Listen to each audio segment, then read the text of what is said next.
Ministro del Interior, Avelino Guillén, pero aboquémonos a los temas económicos. Hemos podido escuchar diferentes puntos y aspectos que tienen que ver con la situación de las mineras en el país, la reforma tributaria o el pedido de facultades en materia tributaria que ha hecho el Ejecutivo y terminaba el ministro Franque sobre un tema de reordenar la escala salarial en el aparato público que sí me dejó algunas preguntas, quizás nos pueda ayudar a absolverlas el viceministro de Economía, Alex Contreras. ¿Cómo está, viceministro? Muy buenas tardes, qué gusto tenerlo.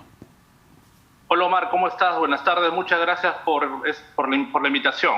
No pensaba empezar con esta pregunta, pero dado que el ministro dejó ahí la pelota dando bote, ¿se está evaluando reducir el sueldo de los ministros o elevar el sueldo de los ministros? ¿Cuál sería la opción en esta revaluación de escalas salariales? No, es una revaluación integral que está relacionada con ordenar la planilla pública, ¿no?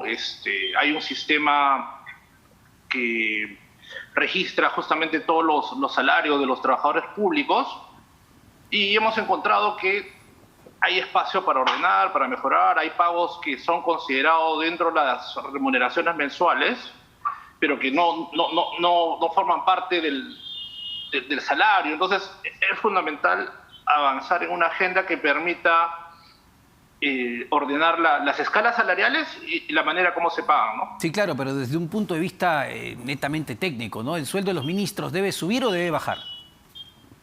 Yo creo que es una decisión política. El salario está relacionado a la productividad. Hay que analizar la evidencia internacional, ¿no? Y en el caso de Perú estoy seguro que los salarios de los ministros son más bajos que los de otros países de la región. Ajá, deberían subir entonces. Depende de una evaluación, pero ya el ministro ha anunciado más o menos cuál sería la dirección potencial de un cambio. Perfecto, vamos al tema que está preocupando mucho, digamos, no solo al sector minero, sino a todo el país, viceministro, las Bambas. Y quería comenzar con esto porque más temprano, en la rotativa del aire, el gobernador regional de Apurímac ha dicho que las Bambas ya paralizó ciertas actividades. Esto se había anunciado justamente para la quincena debido a los conflictos. ¿Qué información tienen ustedes desde el Ministerio de Economía? ¿Es cierto lo que ha dicho el gobernador regional de Apurímac?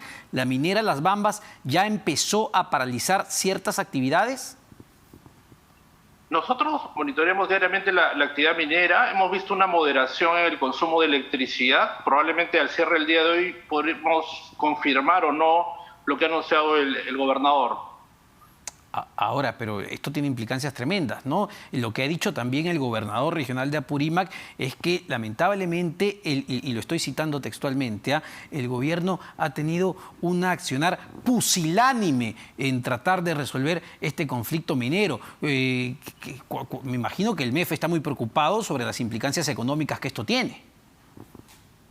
Sí, el impacto de la paralización en una empresa como Las Bambas es importante y entonces es fundamental avanzar en el diálogo coordinado entre el gobierno nacional y el gobierno regional para poder llegar a una solución a este conflicto que no es reciente, ¿no? Que ya tiene varios años y es fundamental pensar en una solución que permita un escenario de tranquilidad ya, pero por el largo plazo. Sí, claro, pero lo que queremos entender un poco es qué es lo que está haciendo activamente el gobierno para resolver este conflicto y no se paralice la producción minera en la zona. Incluso entiendo que la propia presidencia del Consejo de Ministros ha admitido que los conflictos que se están dando en este momento son zonas donde justamente ganó el presidente Pedro Castillo y donde se prometieron muchas cosas. ¿Hay una relación directa?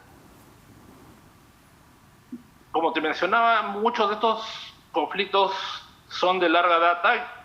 Definitivamente no está vinculado necesariamente a esta nueva gestión, sino a una serie de problemas estructurales, a una serie de falta de infraestructura que nosotros justamente queremos corregir con la propuesta de reforma tributaria que estamos proponiendo. No solo es Las Bambas, viceministro, son una serie de proyectos. El otro día leía, el día de hoy, un informe en el diario Gestión con data de la Defensoría del Pueblo. Estamos hablando de que potencialmente se podría paralizar el 40% de la producción de cobre en el país. 40% de la producción de cobre.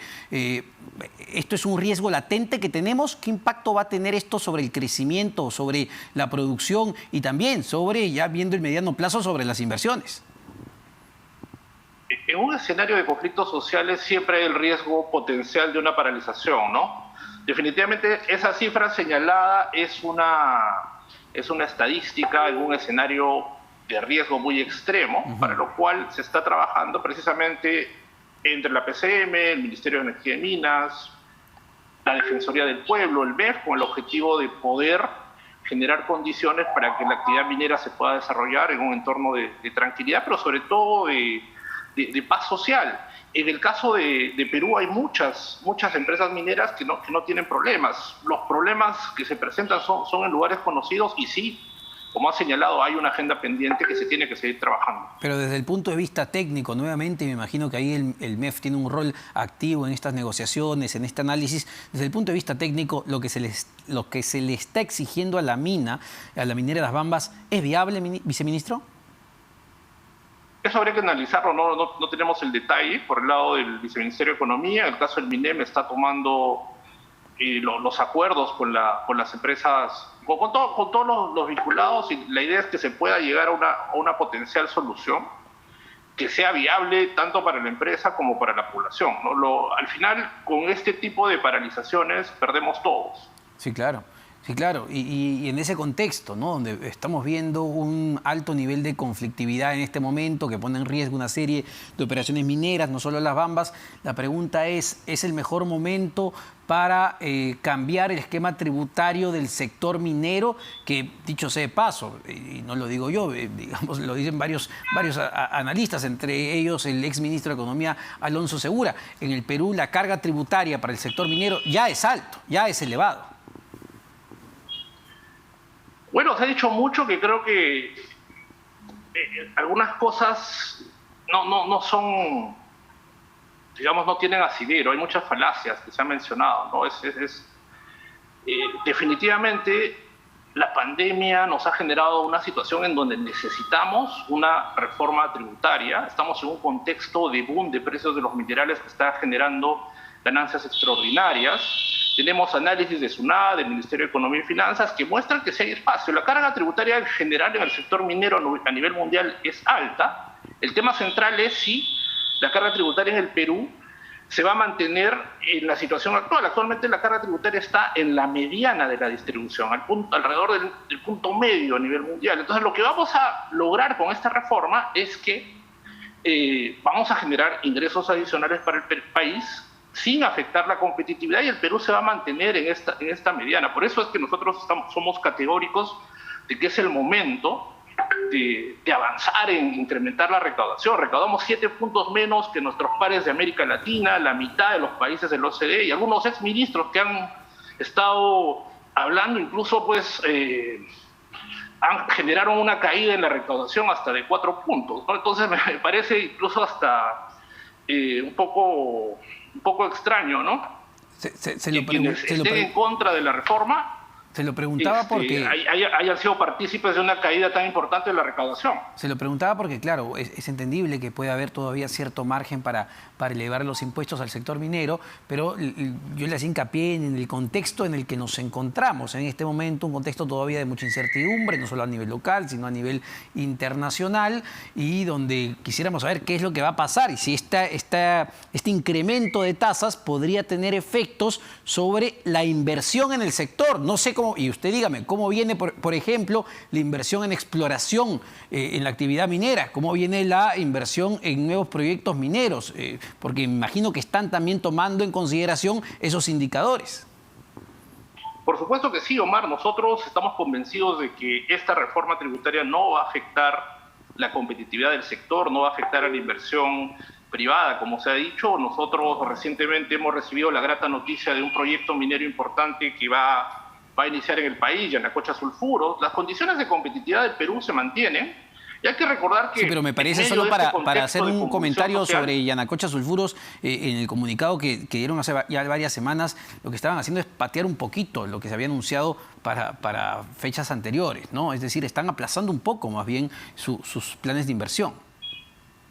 Pero ya aprobaron una inversión de alrededor de 500 millones, pero como te mencionaba, estamos en un escenario de precios históricamente altos, impensables hace 10, 15 años, que están generando un nuevo boom minero, son más de 50.000 millones de ingresos adicionales. Lo que quiere el país es que estos ingresos adicionales ayuden a cerrar brechas precisamente en estos lugares donde hay alta conflictividad social. Pero el punto central de esta reforma no es la reforma minera, es la reforma hacia una mayor formalización, incentivos para que las pequeñas empresas declaren. Si te das cuenta, de las cifras que hemos anunciado, estamos esperando un incremento de alrededor de 12.000 millones, de los cuales los ingresos mineros son cerca del 10%, el 90% viene de otras fuentes, y esta es una reforma, insistimos, es una reforma diferente. Ese es un tema interesante, ¿no? 10% del sector minero, el otro 90% de fuentes diferentes.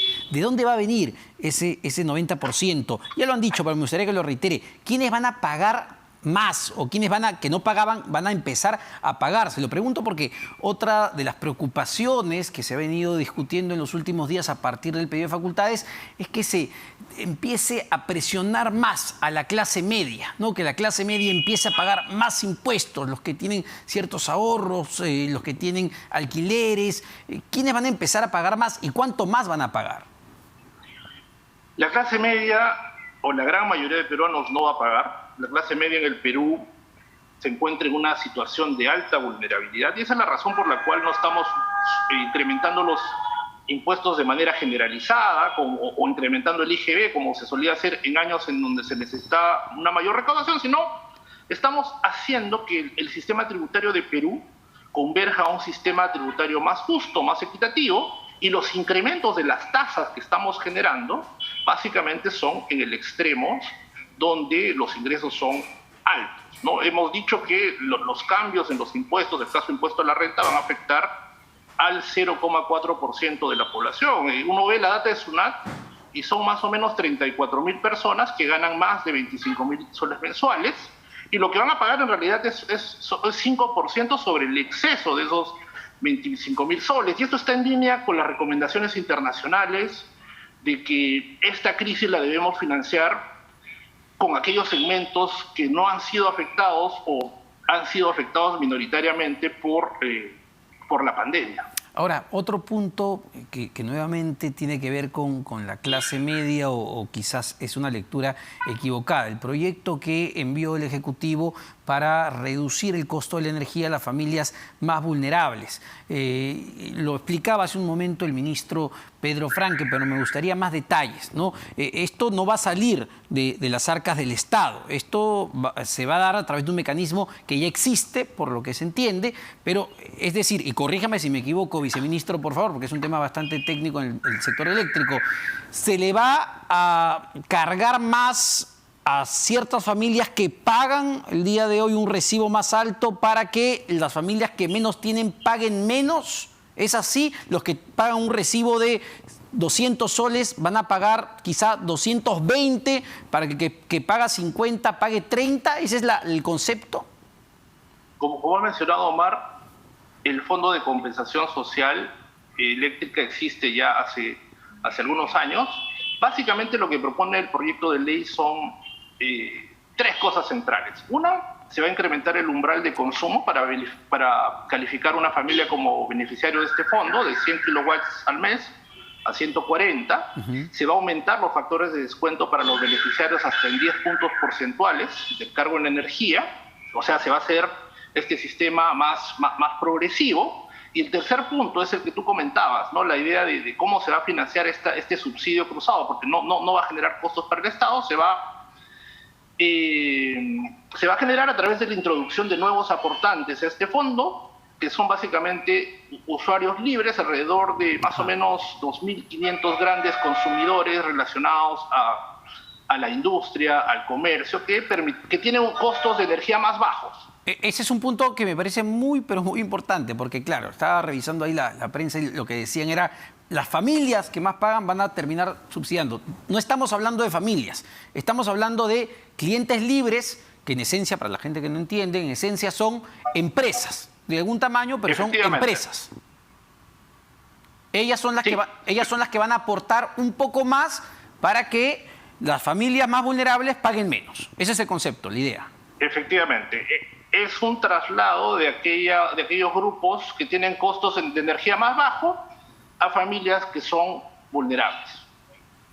Perfecto. Ahora, otro punto clave, viceministro, tiene que ver con el crecimiento y el empleo. Hoy han salido data del INEGI, lo que hemos visto es, en verdad, es una desaceleración del crecimiento, poco más de 4%, y todavía vemos un mercado laboral débil si lo comparamos con el 2019, ojo, ¿no? Que es el año con el que deberíamos compararlo, porque el 2020 pues, ha sido un año de pandemia. En ese contexto, ¿se amerita en este momento un incremento del sueldo mínimo? Es algo que se ha mencionado, se va a evaluar. Hay algunos factores que dicen que sí debería elevarse el salario mínimo, pero hay otros factores también, como los que mencionas, que no podría ser el momento. Entonces, estos argumentos se tienen que llevar... ¿Qué factores son los que nos empujarían a elevar el sueldo mínimo desde su punto de vista? A ver, uno es el incremento de los precios. Estamos con una inflación de 5,8%, la inflación de alimentos es mucho más alta, alrededor de 9%. Si uno ve el salario real, al final lo que importa no es la cantidad, sino el salario real, ¿no? El salario real está rezagado algunos años atrás. Estamos hablando de que en términos reales el poder de compra, si tú lo ves por ejemplo en términos de panes, ¿no? Hace 5 o 10 años con ese salario mínimo tú podías comprar una cierta cantidad de panes. Hoy día no puedes comprar la misma cantidad de pan. Entonces hay una pérdida de poder adquisitivo, pero también estamos en un contexto en donde la economía se ha recuperado, hemos alcanzado el nivel prepandemia, pero estamos creciendo por debajo del potencial precisamente comparándonos con el año 2009. No es una recuperación rápida, hemos salido de lo peor de la crisis, pero todavía creemos que hay espacio para que la economía continúe recuperándose y en ese sentido estos argumentos tienen que analizarse en el Consejo Nacional de Trabajo, en donde están trabajadores, empresas, el Ministerio de Trabajo, el Ministerio de Economía y poder llegar a una suerte de solución informada, pero sobre todo consensuada. Ahora, más allá de la discusión si es correcto o no es correcto, cuando vemos el tema del salario mínimo o este anuncio de subsidio, ¿no? Subsidio a los trabajadores de 70 soles, son 210 soles por 3 meses, a los trabajadores formales que ganen hasta 2.000 soles. Bueno, vemos todavía políticas destinadas a un sector, ¿no? Que son los trabajadores formales, que son los menos en este país. La mayoría, pues usted muy bien lo sabe, viceministro, no tiene nada, trabaja en la informalidad, no presenta carnet de vacunación y se las tiene que ver. ¿Qué se ha pensado para ellos? Y la otra pregunta que va muy conectada a esto, ¿cómo generamos empleo formal, ¿no? Con un crecimiento que, a ver, según los analistas, prevén que vaya de entre un 2, 3%. El exministro Luis Carranza habla de que el próximo año podríamos crecer 1.5%. ¿Cómo generar empleo formal con una economía creciendo en el mejor de los casos al 2, 3%? Bueno, como te mencionaba, la economía se ha recuperado rápidamente. Y la respuesta de política económica desde el inicio de esta nueva administración ha sido justamente proporcionar alivio a estos grupos de familias más vulnerables, que son los informales, los que no tienen trabajo, y por eso es que se aprobó el bono Yanapay. Considerando el aumento del costo de vida, la situación compleja en donde muchas familias que eran clase media regresaron a la pobreza, que se aprobó este bono de 210 soles, justamente para continuar apoyando a que las familias puedan salir de la crisis. Esta crisis, Omar, nos ha hecho retroceder 10 años. La pobreza se ha elevado en cerca de 10 puntos y en ese sentido la rápida recuperación está ayudando a que muchas personas vuelvan a dejar la pobreza. La inversión privada está creciendo más de 20% en el tercer trimestre comparado al 2020 y 13% respecto al 2019. Estamos en un momento de boom de inversión privada y lo mismo con la inversión pública. Entonces, nosotros creemos que el crecimiento va a ser mayor a lo que se espera. De hecho, nosotros nos equivocamos este año, pues esperábamos un crecimiento menor de 10,5 y ya vamos a crecer más de 13%. Eso es lo que muestran los indicadores. Entonces, si tú consideras este y el próximo año, estamos hablando de una recuperación importante, pero creemos que debemos hacer algo más. ¿Y se puede por eso estamos apostando por este cierre de brechas. ¿Se puede venir otro bono para ese segmento de la población o ya no hay espacio a nivel de plata?